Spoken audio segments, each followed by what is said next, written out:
We can see now. So today we'll be discussing how we can enforce microservice architecture with NArchTest. NArchTest is a like kind of unit test. A lot of time when we think of unit testing, we think of unity testing functions, classes, maybe a little bit at the component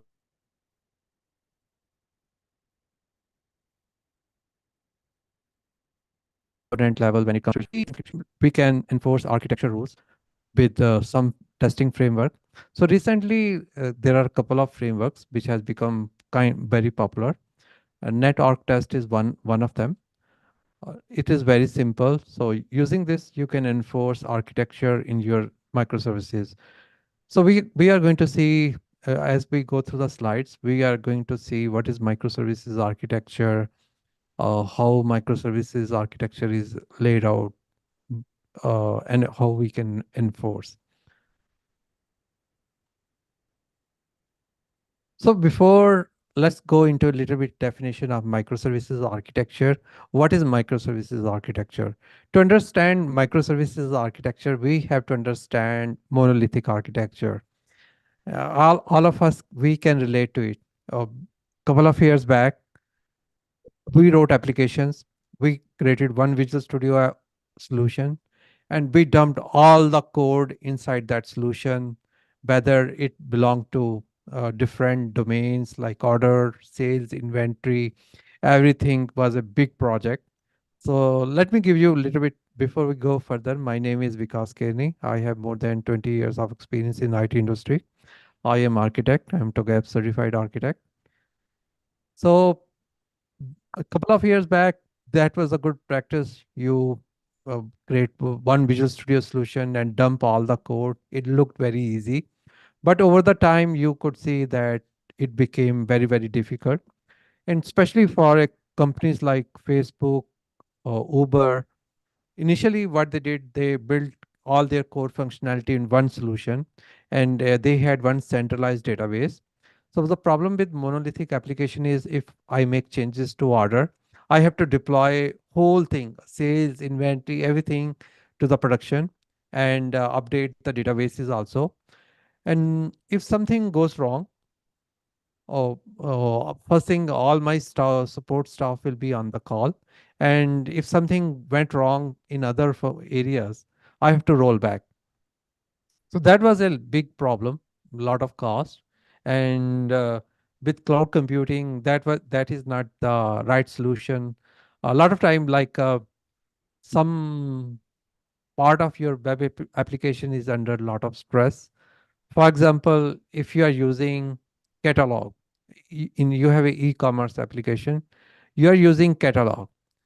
The catalog page will have a lot of traffic. A lot of people will be browsing what are the products, what they can buy, whereas very few people will be placing order. So the catalog page, you have to put it on a server which you can scale up. So for that, you need some more flexible architecture. So monolithic architecture did not give you that kind of functionality. Before go to Before we go to monolithic architecture, there's a SOA architecture, service-oriented architecture. In service-oriented architecture, applications was working with other services through a service bus, and it was better. But here again, the problem was the chances were you have to upgrade all the components, whole thing together, and it was kind of a monolithic architecture, better than monolithic. So here comes the microservices architecture. In microservices architecture, you define small independent applications. They which have their own databases. Order has its own database, sales has its own database, inventory has its own database. So the advantage of this architecture is order. If you have to make some changes to the order, you can just move this component to the production without worrying about the sales inventory. That way you don't have to get all the staff members for the production move. You can just get the order team on call for that day. And another advantage was, as I discussed about the microservices architecture, was as some of the components may be underused, heavy use. For example, I gave a catalog example. Catalog page, a lot of people may be using, whereas very few people may be placing orders. So if we catalog microservice was different, order microservices can different. So you can deploy them independently and you can scale them independently. So that way it will save you cost. You don't have to unnecessarily scale some applications which you which nobody is accessing. And another advantage was order can in monolithic application generally you made sure every all the applicable code is in C sharp, Java or Python. In microservice architecture, order microservices you can use Python, sales services can be C sharp, inventory can be Java, and all they talk through REST API, HTTP protocol. So you could have a multilingual teams. So as we discussed, what are the microservices? Microservices are independent units which can be deployed independent of other units.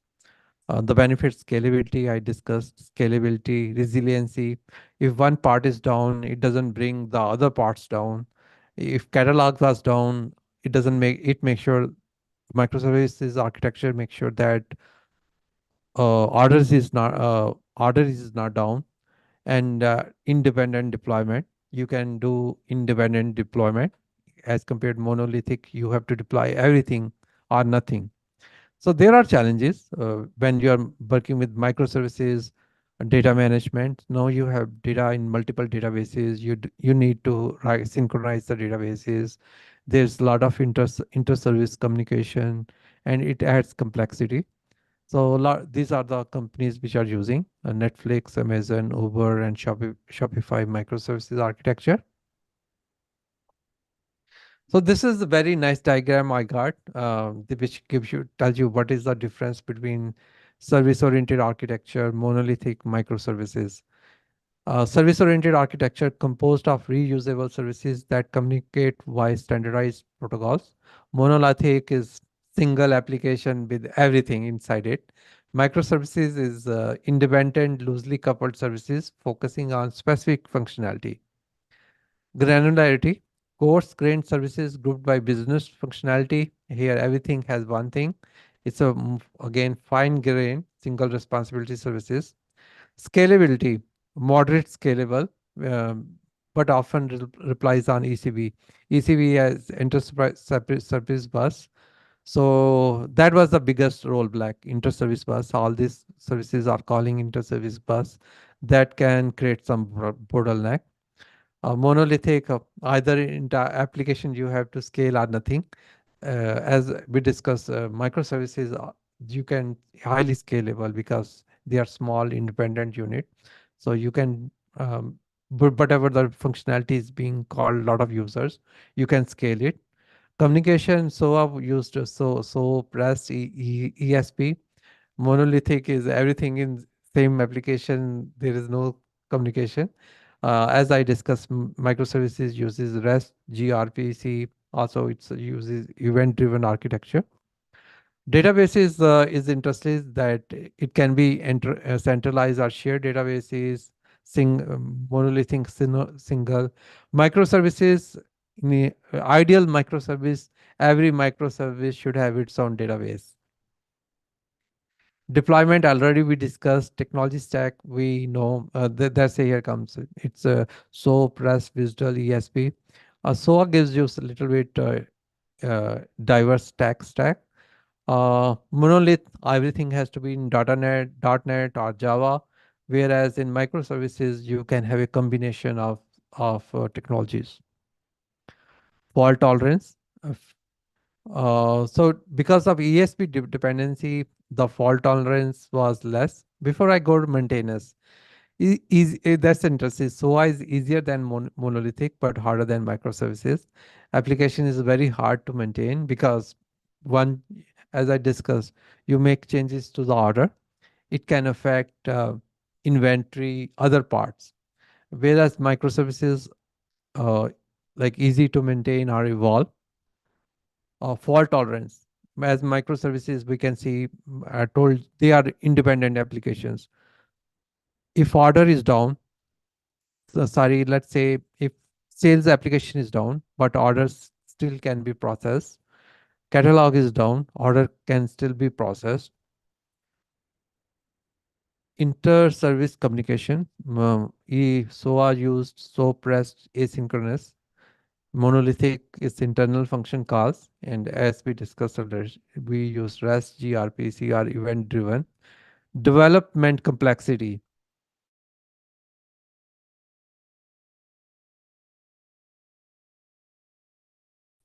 And it is monolithic is very interesting. Low complexity initially, but becomes harder to scale and maintain. I remember like one of the monolithic applications, we used some framework and those framework became obsolete, but we were struck with those framework because we have to change everything or nothing. If we were using microservices, you could update one microservice as one time, so that's another advantage. So it's giving examples where the use cases are being used. Monolithic, mostly legacy application, and microservices, basically cloud microservices architecture is highly recommended for cloud development. Any questions so far? SOA versus monolithic versus microservices. I, because Yes. just for my understanding, you are saying like each functionality means like catalog or payment. Uh, they all are the separate microservices and they are going to use separate database. So my question for you, how do we integrate means like that one services to another service? So like I didn't use the diagram here, like order. Okay. Generally, what Yeah. an order doesn't call the database directly. It calls the sales microservices. I'll come to that a little bit later. Okay. Okay. We'll be Okay. talking Go ahead. more workflows, how we discuss workflow, Mhm. microservices. So what happens is like in what we do is we create most in our projects, what we do is create a order CRUD microservices and order workflow. And order workflow can call all other microservices. So all the communication will be through microservices, not through direct database. Make sense, Sanjeev? Yes, because So you have to write orchestrator, synchronization code, kind of.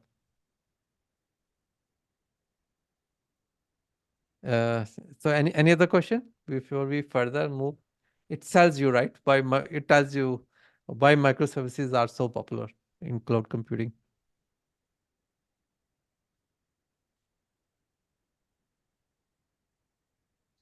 So what is layered architecture? In layered architecture, you layer the functionality. Basically, all the user interface goes into the user interface layer. The business layer code goes into the business layer, and all the code related to data access go to data layer. So generally, the user interface cannot call directly the data layer.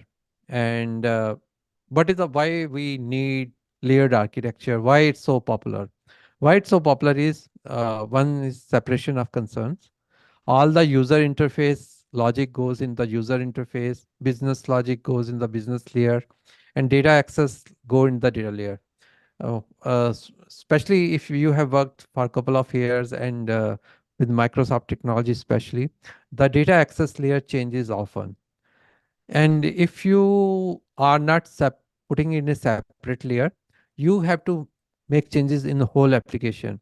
The benefit of using layered architecture is you just go to the data layer, and you change the data access technology. You don't have to change the business layer, may be changed a little bit how you are calling that layer, but the user interface will be protected from the changes from the data layer. Business layer may have some changes, user interface doesn't have. And also we have seen user interface there was web forms were popular, then regular HTML forms became popular. Then Angular became popular. A lot of people are using uh, what is that, Rust, Angular, and React also. The user interface keep changes. Again, we don't want our business code and data layer to be get affected by user interface technology. So that's why we use layered architecture. And we will go into how we can protect. We have to make sure that developers don't like data layer logic in the business layer and business layer logic in the user interface. Using our this unit test, we can enforce that these rules. So again, testability increases. Like user interfaces are generally hard to test if you're using session variables, all those things. So if your business layer is pure, you can isolate your business layer, you can mock it, write test against that. So testability is more easier. So any question on layered architecture before I go And further? here, domain layer is object models. Domain layer, yeah, business objects. Business Poco, they objects. can also pure object, Poco. Somebody called data transfer objects also. DTU. And somebody also view model also sometimes we use. Yes, yes, yes. That's a very good practice to use view model, because like a view model, the way you are presenting information is different than, could be different than the business objects. So you don't want your business object designed based on the user interface, because on the web you may have a different user interface, mobile you have a different one. So the view models protect business layer getting affected from UI changes.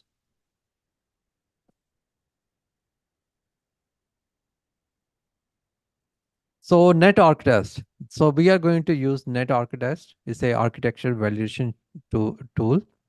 Uh, ensures best practices and uh, prevents violations. Uh, it- why we should use to make sure we don't have bad dependencies, naming convention. So when I go to a project, if people are not following a naming convention, I less lose respect. Dependency injection is used properly. Uh, Dependency injection, make sure you are using layered architecture, testability is high. And so that dependency injections is a very popular interview question nowadays, and most of applications are using it. So, and like generally, if you're not using dependency injection, your layered architecture can become corrupted. It may not be testable. So that's what we have to make sure dependency injection is being used. So this is a pretty typical architecture of a microservices. So generally, we create a order microservices. Order microservices will have generally CRUD operation, create, replace, update, delete, and it follows layered architecture. So it will be talking to a business layer. Business layer will be talking to data layer. Data layer will be talking to databases. And to come again to the then we like order workflow. When your order came, so that functionality goes into the order workflow, and order orchestrator will call the order microservices to create the micro order, and it will. So here's your answer to your question, Sanjeev. That order orchestrator will call inventory microservices to check whether the order is there's a in enough inventory or not there. So all the logic is have, so inventory will, I should have created another data. Inventory microservices will have its own business layer, data layer, and databases.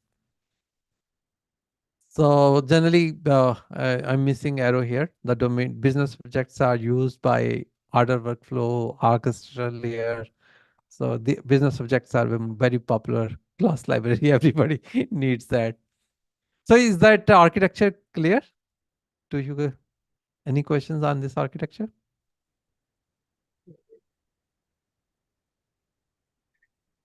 Mm, Yes, clear to me. One quickly, let me check how the streaming is going.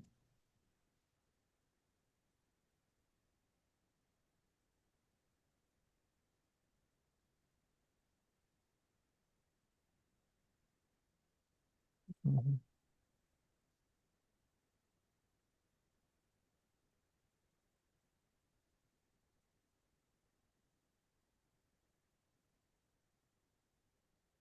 Okay.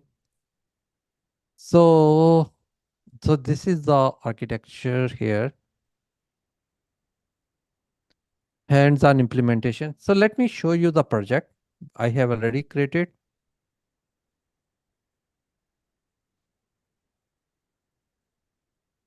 So in this solution, I have two projects, main projects. What you call is APIs, .NET API, two .NET API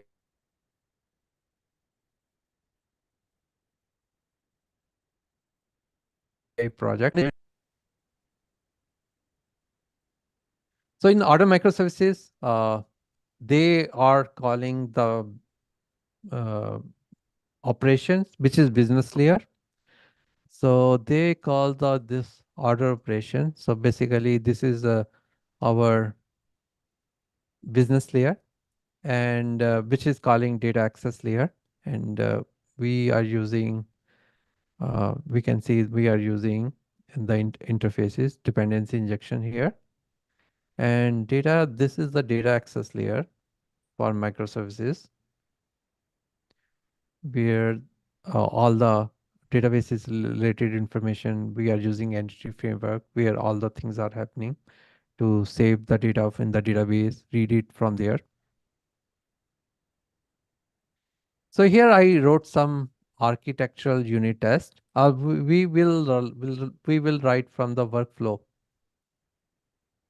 This is workflow. Let, let me delete this class and packages.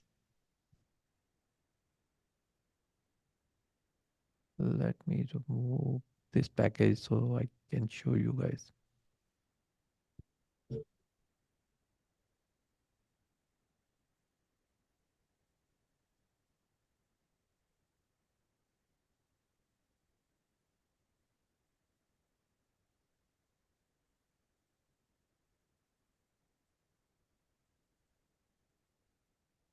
So here order microservices.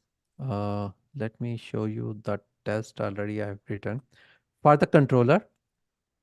So this is how we use NetArchTest. So here I'm making sure all clauses in controller should end with the controller.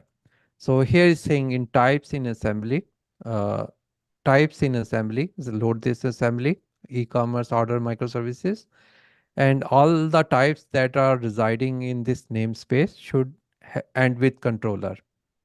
So let me go to this unit test.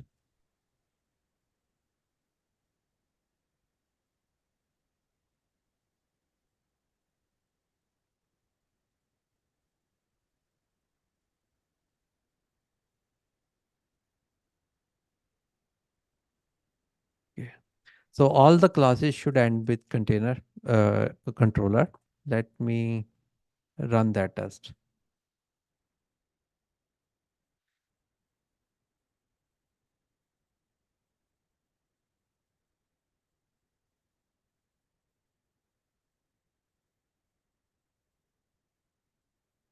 So that test passed because everything under controller namespace has everything is ending with controller. So let me show you, let fail the test. Let me add a controller empty, and instead of say demo. So I have a added demo under the namespace controllers, and let's run it. Now it should fail because it's not ending with the controller, demo controller.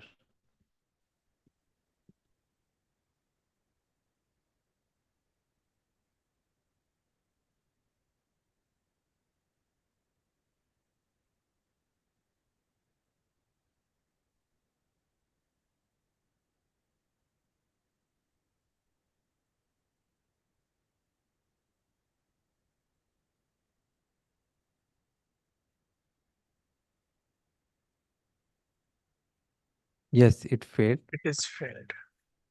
So one thing quickly to debug is like when things go or wrong, you learn it more.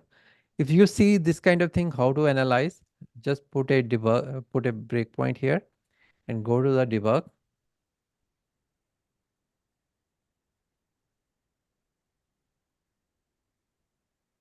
And when you highlight this result, here you can see what are the types which are failing. And here it shows me which is the type is failing is demo. So this is very good for debugging, like, okay, you know which are the classes which are not following this naming convention. And namespace is very good way of ordering the classes, because you some of the classes may have different naming, like program.cs. So namespace is a good way to enforce the naming convention. So let me rename as demo controller.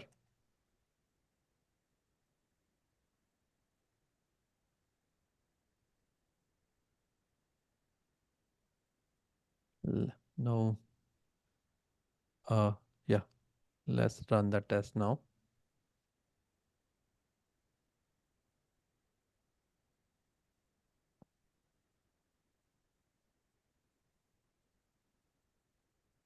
So now it passed. So one very good thing is like I lose respect if I think if you go a project and people are not following naming convention, uh, you lose respect, right? Is that correct, Aditya, Sanjeev? If there's no coding standards, Yes. everybody is naming on his way. So this is a very cool thing, like to make sure that people are following naming convention for the classes, for the methods. This one is like here you can ensure that all the methods in controller should be public. I will not go much into that. So this is very important, that controller should not call the database directly. Let me go to the PowerPoint.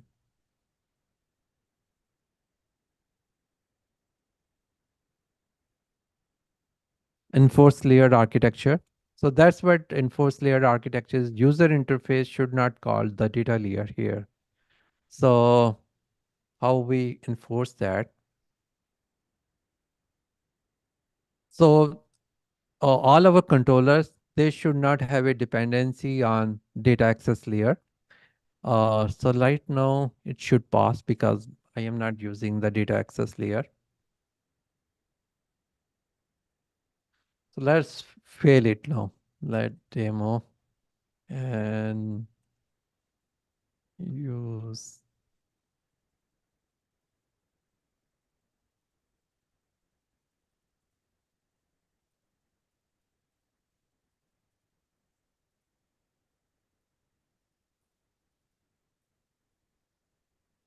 data access.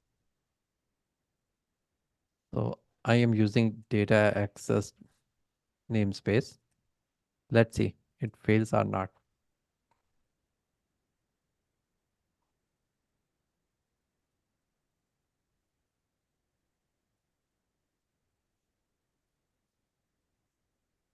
Hmm, it passed.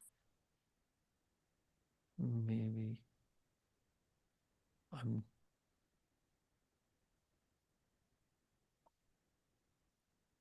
let me use some variable from that private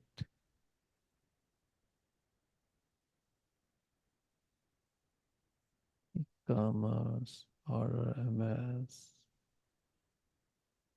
data contest. Okay, let's see, it compiles now. It's order context. Giving error. And there's nothing called order data access. Okay. Not a great naming. Let's see now it fails or not.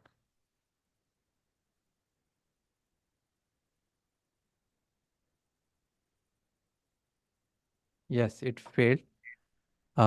Because as we can see, I'm using data access object. So here it's telling demo controller is the culprit, is using data access objects.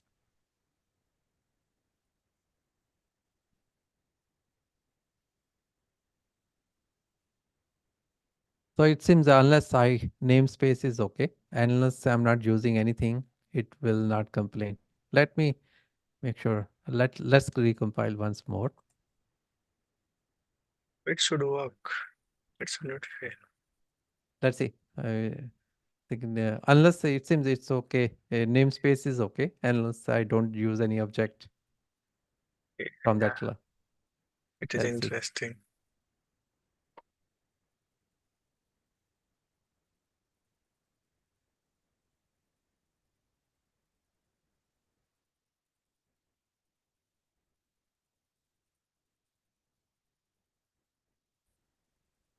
So it that means which makes sense. I'm not using any Yes, object from here. exactly. So a lot of time, like all the controllers, they should inherit from controller class kind of thing. So sometimes you have some implemented some framework, like you would like every developer to implement. You may have some special logging interfaces or abstract classes where you have implemented some code, and you would like people to use those, inherit from those framework abstract or real classes, so that they get the additional functionality. So this is comes handy, like here we are saying uh, all the types that reside in the namespace should inherit controller based class. So let's take out the demo controller. It's not inheriting. It should fail now. Is it compiling? The because it's done null. Let's see, it compiles.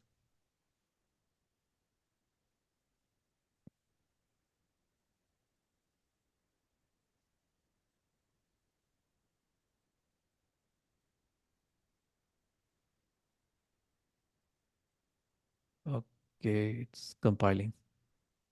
Let's Now it should fail.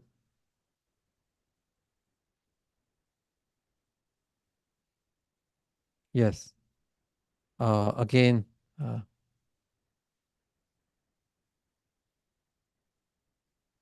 yes. So demo controller is a class which is not inheriting from the controller.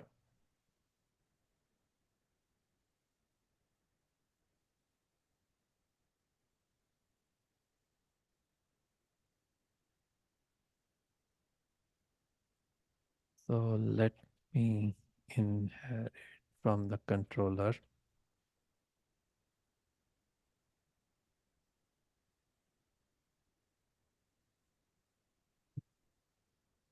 Now it should pass.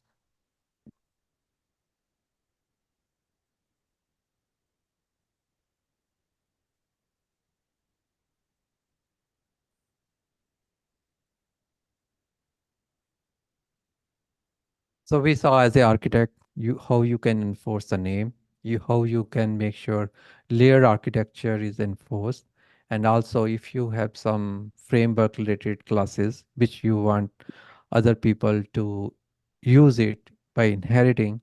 So this is a rule, architecture rule you can use. Another thing is that you want to make sure that people are logging. Something goes wrong, some error happens, people log. So when, let's see, in the data access,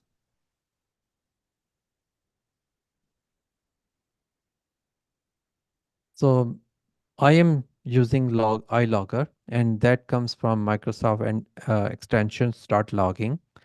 And that's what we want to make sure that developer is using logger to enforce that logger statement. He's logging the errors. He's doing proper error logging. So here, this is the test we can write. So they should have all the classes that are data access should have a dependency on Microsoft extension logging. So let's run it.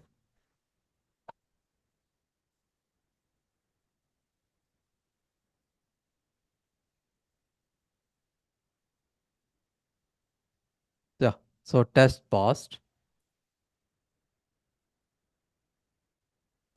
How we can do dependency injection? Last time I showed hard way. There's an easy way also. Uh, so for all my business layer, I am making sure that I call here is the one that for business layer, I should not be calling the real classes, real concrete classes. So let me, my operation is my business layer. Let me say what I'm showing you. So I'm saying this business layer or operation layer, it should not call the data access layer. It should call the interface layer, interfaces. So here are the tests that all the types they are there should not have a dependency on data access, and they should have a dependency on iData access. So let me run these tests. Right now it's going to pass. They pass. So this way we are making sure that we are following the dependency injection. Let's fail it. Operation.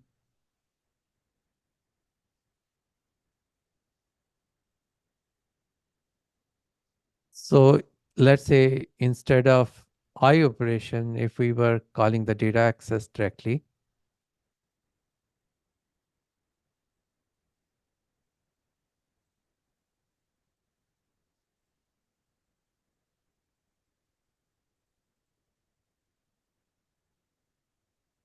data access.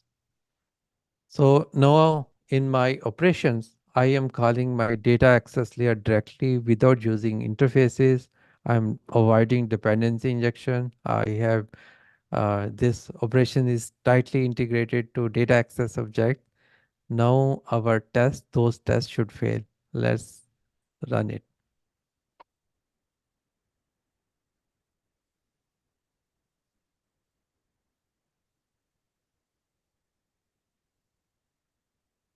Mhm.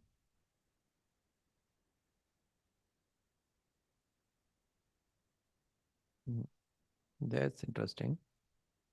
Let me rebuild.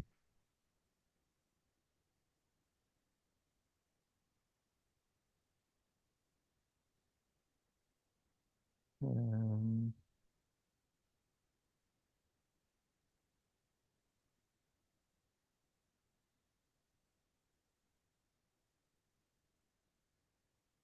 hmm, it should have failed. It should not have order operations, should not have a dependency.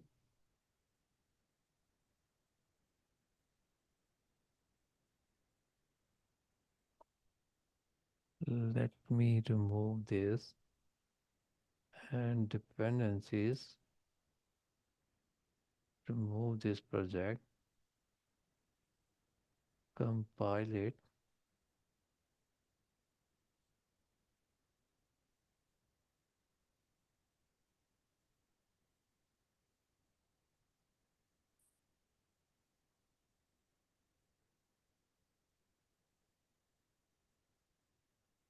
Hmm. Pause it for let's put a debug point.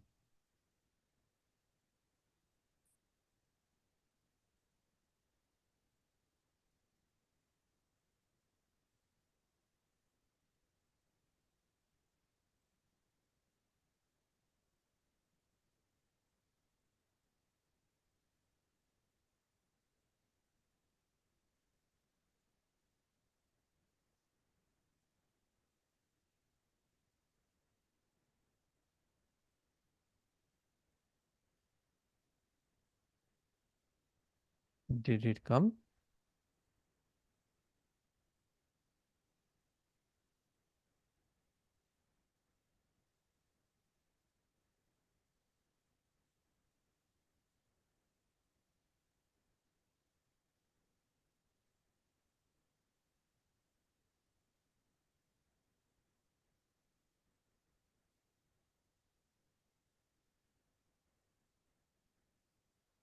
That is interesting. How I am, how is that possible?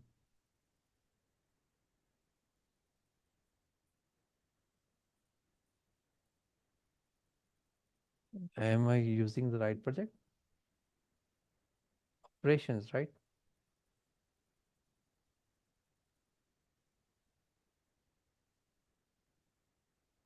Let me close the project and reopen. Yes. I'll Sometimes we close get that confused. Docker also. So let me start the Docker again.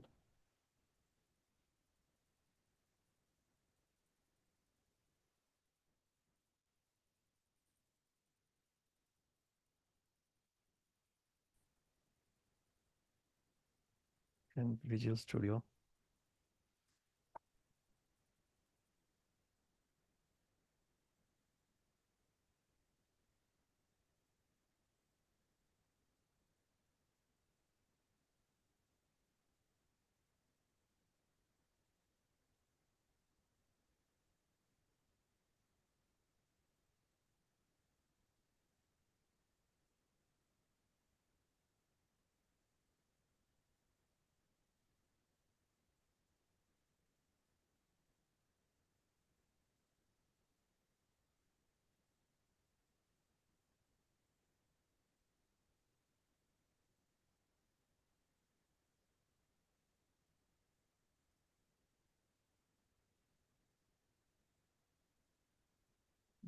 This is the wrong project.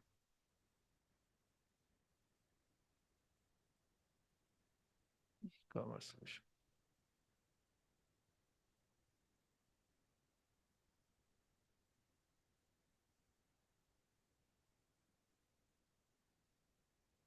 So let me clean the solution.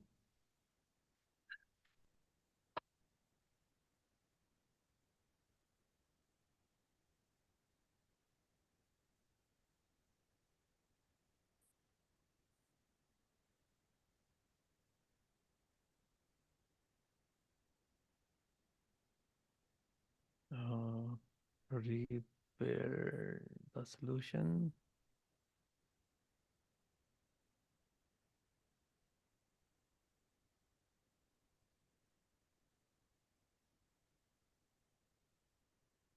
Debug these tests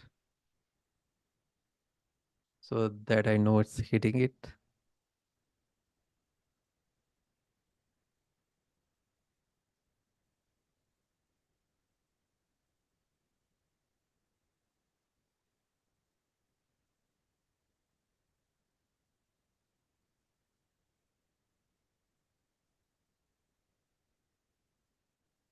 Hmm, that is interesting.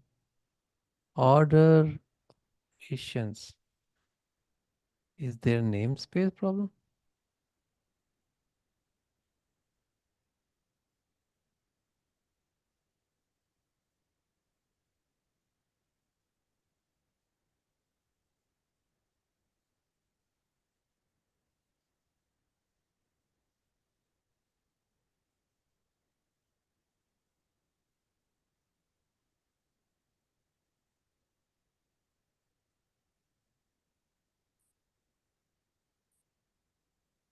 Or could be typo. It could be typo also. Let me type this on.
Okay, last chance. I out of ideas after this.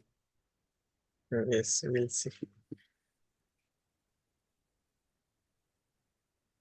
Okay, one.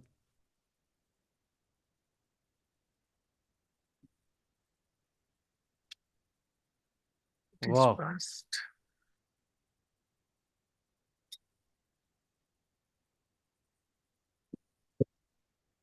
Let for a change, let me make it private. This method as private.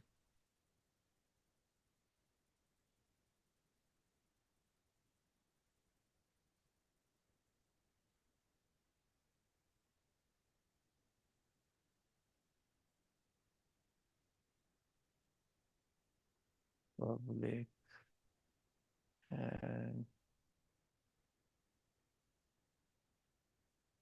private. Let's rebuild.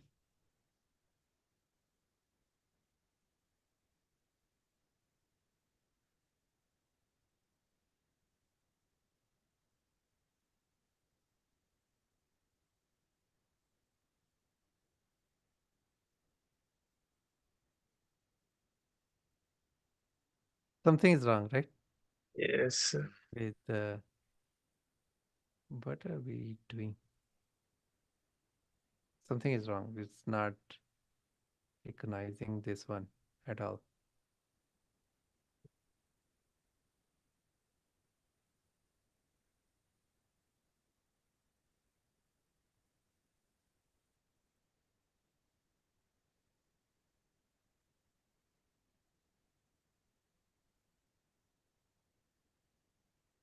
Destroy.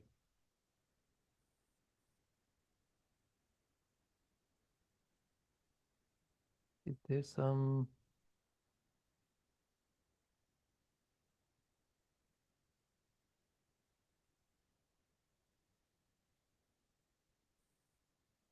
I think must be.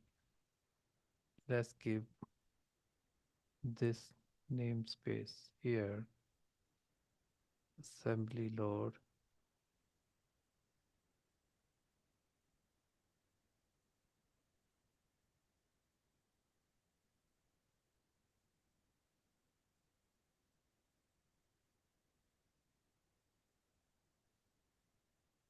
Okay.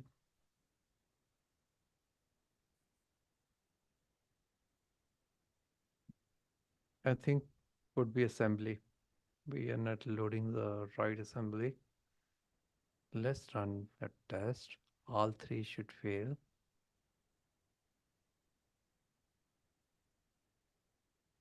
Okay, at least those two failed.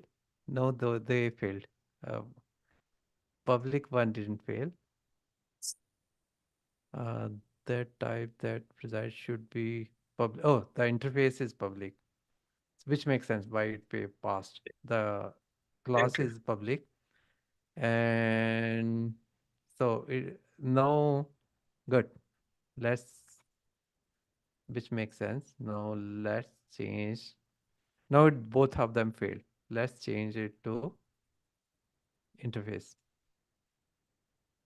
I order, I order, dependency, project reference to data access. Okay.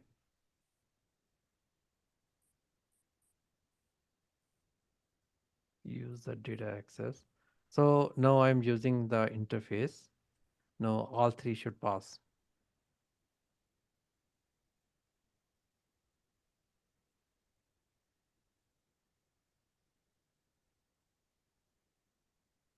So It it is all all three past. passed. Really, it's good. We debug the problems. So sometimes problems are good. You know how to debug them, right? You know how to debug the issues. So I was going to do some more, write some unit tests. I think we covered all the scenarios. You must have got the idea how to enforce the architecture. Same way workflow, we can enforce that they are not calling any data access layer.